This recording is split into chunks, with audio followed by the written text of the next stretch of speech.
Our next guest is so good at macro data refinement, he's got a desk full of finger traps to prove it. He plays Dylan the Innie and Dylan the Outie on the Apple TV Plus show Severance. Please say hello to Zach Cherry.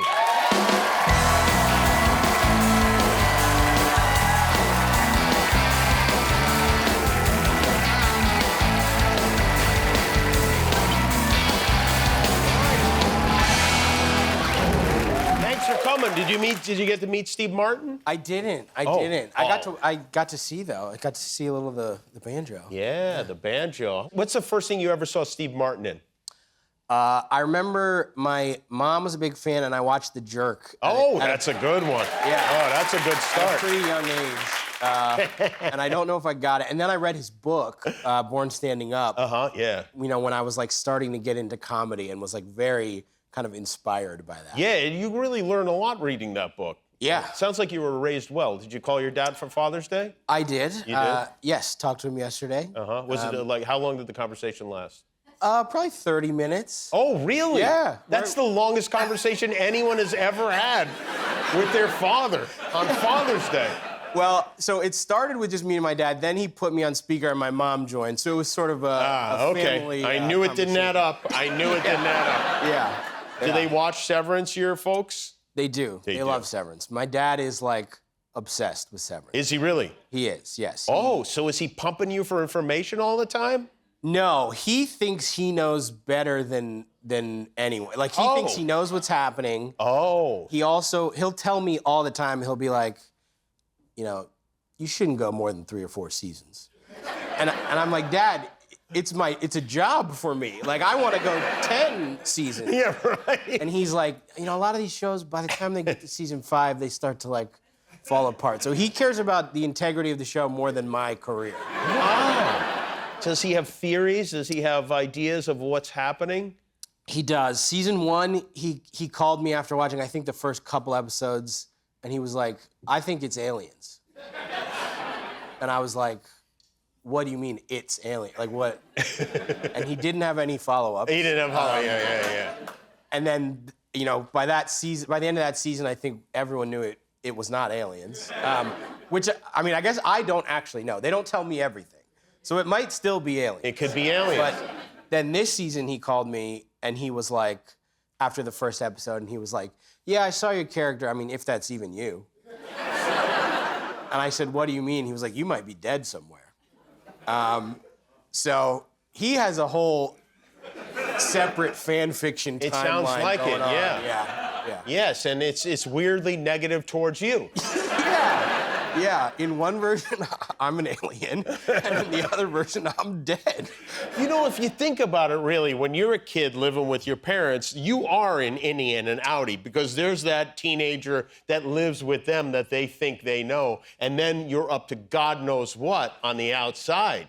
Yeah, although I was a pretty like straight arrow child. Well, it's interesting you say that, because I have your yearbook photographs. Now, you got a full spread in the yearbook, which is rare. Yeah. Why did you get a full spread in the yearbook?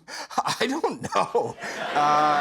Yeah, so I will actually say it's part of a 2-part piece. So my friend was the other half of the centerfold. Okay, but he's not here, so he doesn't... No, yes, but he's featured in the pictures around the edges. And why do I feel like that will not make it make any more sense than it already doesn't? Well, it wasn't. I honestly believe that. I think I was like trying to like stick it to the yearbook, and I was like, I bet you'll never let me put in a page this stupid. And then they were like, yeah, we will, and you will have to live with it for the rest of your life. As you are holding what appears to be a baby's golf club. That's correct. Yes. And are you a golfer? No, I think the joke was that I was big and my friend was little. Oh. So I had little golf clubs. I see. And he had big golf clubs. I see. Which you would understand if you saw the other half of the picture. Yeah. So. Yeah, well, we screwed up again. Yeah.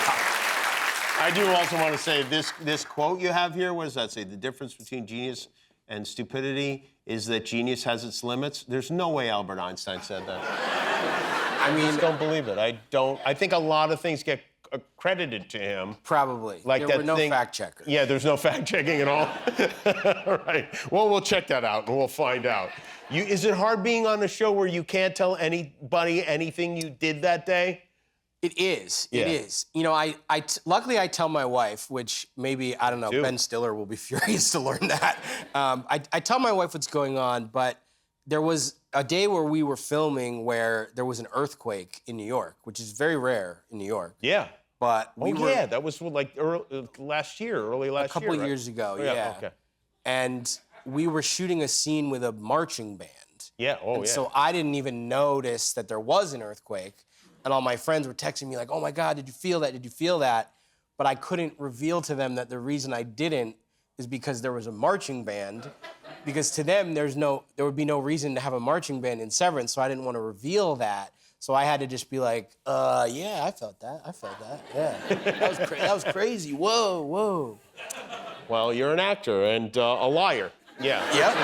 I mean, there's a fine line between those things. And for me, no line at all. Well, you do a great job on the show. This show is so good, and you're so good on it. You can really, like, you're technically playing two characters. You could go for 2 different Emmys if you wanted to. That's you know a good that, idea. right? Yeah.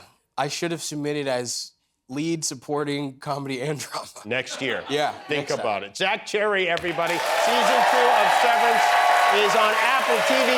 We'll be back with Steve Martin and Allison Brown. Guillermo, do you know how many subscribers we have on YouTube now? 20 million. That's right. Yeah, that's why we're wearing these glasses. Thanks for being a subscriber. If you're not, help us get to 20,000,001.